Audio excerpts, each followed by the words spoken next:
Vamos a pasar a estudiar entonces el segundo eje que tiene que ver con las estructuras de pensamiento en la India. En primer lugar encontramos a los pueblos dravídicos que se van a asentar al occidente, el subcontinente indio. Estamos hablando de la civilización del Valle del Indo, que va a desarrollar una agricultura intensiva y la urbanización. Va a realizar complejas obras hídricas, como también habíamos visto para China. Va a poder sostener comercio a larga distancia, que va a intercambiar bienes de prestigio, bienes también de primera necesidad, a través de distintas regiones de toda Eurasia. Si bien no reconocemos una unidad territorial o política para la civilización del Valle del Indo, sí es posible hablar de una unidad cultural y, por supuesto, económica en todos estos siglos. Nos interesa también que va a haber un importantísimo desarrollo de las matemáticas y el cálculo, ¿sí? El cero, las operaciones complejas, el valor de pi, un desarrollo impresionante de la astronomía. Y este desarrollo tecnológico, científico, va a redundar en un desarrollo económico también para todo el subcontinente indio, ya de etapas muy tempranas. Desde el 1500 antes de nuestra era, pero con fuerza ya en el 1200 antes de nuestra era, hay movimientos de pueblos indoeuropeos al subcontinente indio, como también está pasando en el Mediterráneo y en Mesopotamia en la misma época. Los arios van a traer el dominio del hierro al subcontinente indio. Y es aquí que tenemos los primeros textos de literatura y filosofía hindú. Son las bases conceptuales del hinduismo. Tenemos a los Vedas. Estos Vedas se pueden dividir en distintas partes. El Rig Veda, que son los textos referidos a las deidades y la cosmología, Yajur Veda, que hablan de la liturgia y el ritual, Sama Veda, que tienen que ver con los cantos, y Atharva Veda, referidos a la vida cotidiana. En el debate entre espiritualidad y religión, tenemos que hacer para India un capítulo aparte. Pues, a diferencia de cómo consideramos en Occidente, vamos a encontrar un conjunto de creencias, un sistema de sentidos y significados que excede lo que podemos llamar religioso en la India.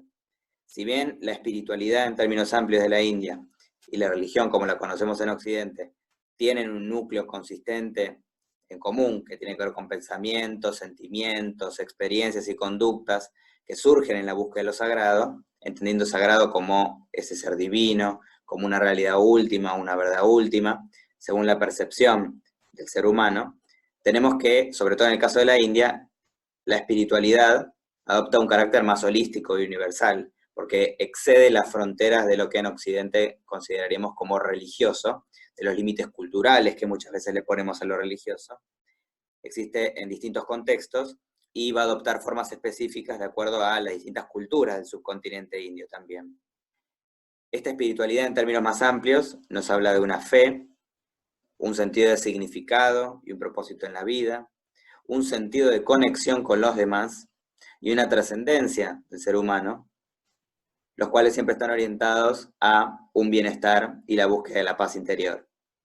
Esto es muy diferente a cómo podemos llegar a estudiar otros sistemas de pensamiento que son más filosóficos, pero no tanto religiosos, en otros espacios de Asia, o en Occidente, donde la religión está orientada a instituciones mucho más estructuradas, o un clero regular mucho más definido, que también tiene funciones políticas diferentes a lo que vamos a ver en el subcontinente indio. Yendo al hinduismo aplicado a lo social, encontramos el sistema de castas, mejor conocido como los varnas.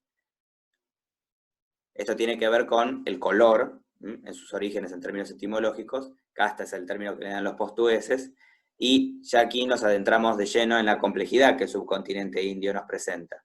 Todavía a fines del siglo XIX se registraban 25.000 subcastas en la India.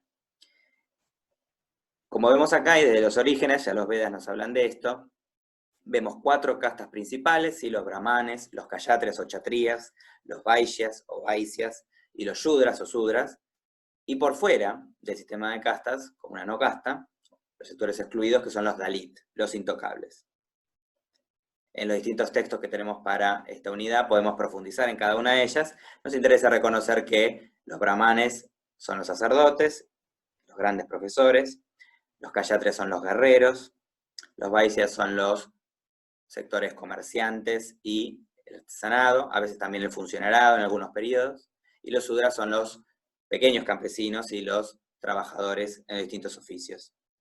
Más allá de los Varnas, también tenemos adentro de cada una de las castas, subcastas, y también los Jatis, que están específicamente asociados con la ocupación o el rol dentro de la estructura del mercado de trabajo, ¿sí? del trabajo, como hemos visto, para el modo de producción tributario. Es importante diferenciar acá entonces lo social de lo económico. Un guerrero puede ser mucho más pobre que un artesano, sin embargo su rol y su posición social pueden no cambiar. En este sentido, son mucho mejor indicador los Jatis del nivel económico que las castas muchas veces, que los Varnas, aunque ambos aspectos se entremezclan permanentemente. Invitamos a leer acá el texto de Wolf y prestar atención al apartado sobre la economía política de la casta, donde se explica muy bien cómo los linajes dominantes de las subcastas en cada provincia van a buscar distintos mecanismos para reforzar su control local. Cuando nosotros estamos hablando del modo de producción en la India, el modo de producción tributario en este caso, tenemos que hablar nuevamente del régimen biológico, es decir, la apropiación a través de la tecnología y las relaciones sociales que giran en torno a esa apropiación. Una organización para la reproducción social y también económica.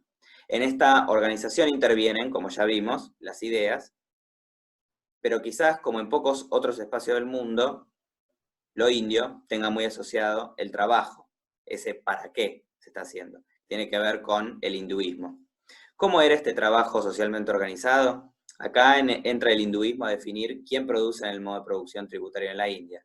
Igual que en China, son las comunidades agrícolas locales, pero con los regímenes de propiedad de la tierra más complejos, como menciona el texto de Wolf. Luego, como ya vimos en clases anteriores, están las élites para el modo de producción tributario. Lo militar acá en India es importante, pero lo ideológico es todavía más importante en esa coerción extraeconómica que se va a ejercer para extraer el excedente. La distancia social entre los apropiadores del tributo y los productores tiene un fuerte componente moral en el caso del mundo hindú. Esto va a permitir un desarrollo social muy estable, con poco cuestión a las estructuras y, como vamos a ver en las unidades políticas, por la autonomía que los sectores intermedios van a tener, sobre todo en términos económicos, un desarrollo de la economía muy importante. En el primer año de la era común, India es responsable por 1/3 de la población mundial y la producción mundial, ocupando el puesto número 1. Y todavía para el 1700 de la era común va a representar 1/5 de la población mundial y 1/4 de la producción de todo el mundo. De modo que estamos viendo que es uno de los principales centros demográficos y económicos de la historia, con H mayúscula.